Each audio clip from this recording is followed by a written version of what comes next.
This week's Retail Week is brought to you by Avail, Phosphorus Fertilizer Enhancer. Never stop pushing. Well, welcome back. It's Paul Schrimpf here again with Eric Sfiligoj. Excuse me.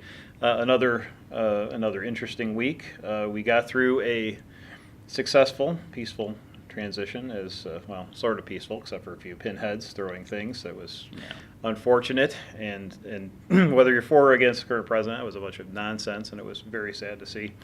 But the overall peaceful transition occurred, and so and there were some immediate effects.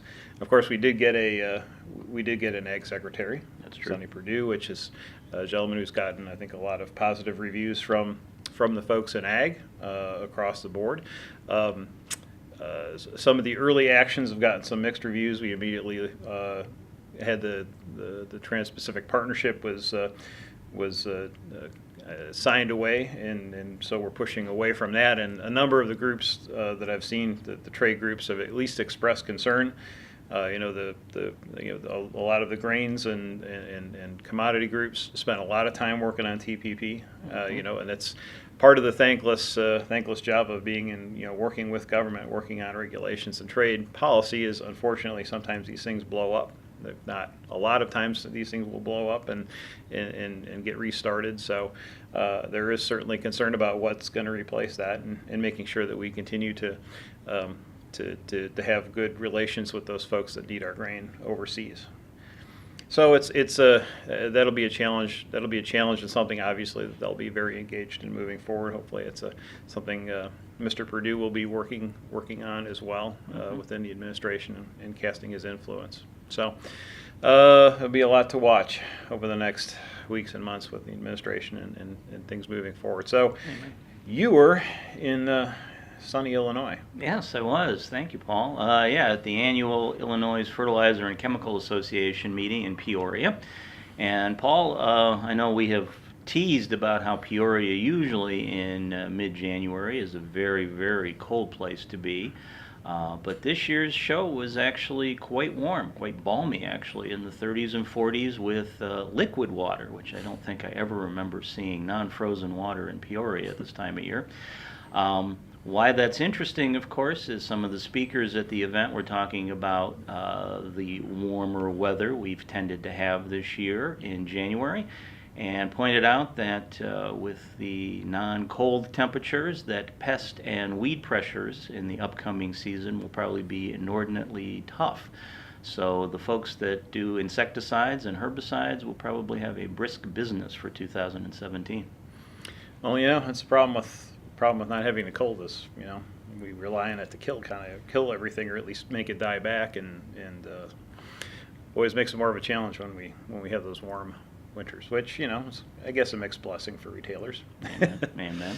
Now, Paul, I know we spoke a while back, and I said one of our jobs is to connect the dots. So I have a little bit of a riddle for you. See if you can figure out what these three things have in common: Wisconsin, candy, and steak.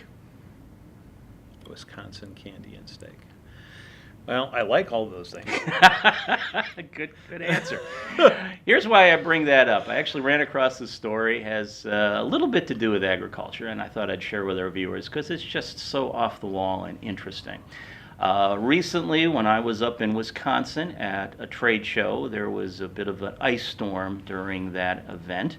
And lo and behold, on one of the roadways, they found that the ice had actually been melted a little bit because of a strange substance that was on the road surface, which turned out to be strawberry-flavored Skittles that apparently a truck had spilled. Now, whether the Skittles melted the ice or provided extra traction for vehicles, no one's quite sure about. But what was more interesting, of course, is when they did a little digging on what happened and where these strawberry Skittles had came from.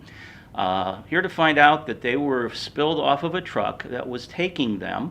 These were rejected Skittles from the factory that were going to be used as cattle feed by some of the folks in Wisconsin to feed their dairy cows and steak cows.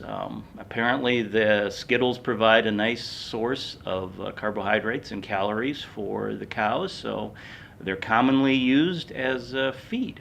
So, Paul, the next time you have a delicious steak in the restaurant, if it has a really, really good, sweet, slightly strawberry flavor, you may be able to thank some rejected Skittles for that taste.